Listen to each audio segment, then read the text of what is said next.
You see a painting of a hazy rectangle of color stacked on top of another hazy rectangle of color, and you think to yourself, oh right, a Rothko. I know that guy. But do you know that guy? Why those hazy rectangles? And why should I care? This is the case for Mark Rothko.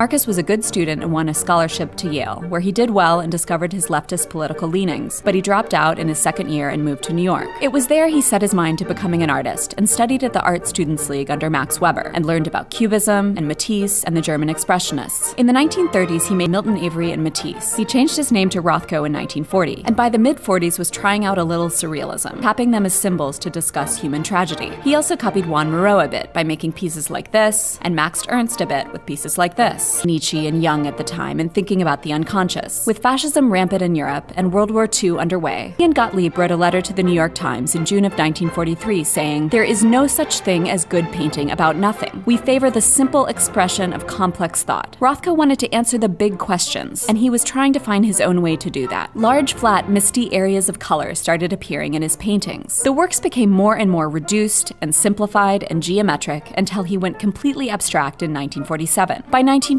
he had found his jam, and then he just kept on doing it. At the time, Rothko's paintings were utterly new. Before then, color was usually tied to narrative content, but Rothko was asking color alone to draw out emotion. Yes, he did basically the same thing again and again from 1949 until his death in 1970, but for him it was an extremely useful and seemingly inexhaustible structure within which he said he could deal with human emotion, with the human drama, as much as I could possibly experience it. He said this style offered him the elimination of all obstacles between the painter and the idea, and between the idea and the observer. By getting rid of anything that triggered history or memory or narrative or even geometry, he was trying to create an overwhelming sensory experience for the viewer through monumentality, simplicity, and stillness. Many have described standing before a Rothko as a religious experience. He would layer glazes of color to build hues so deep and rich that they seemed to glow. The murals are somber, using dark maroon, purplish red, and black. With these, he wanted to create a sense of enclosure and a space for meditation.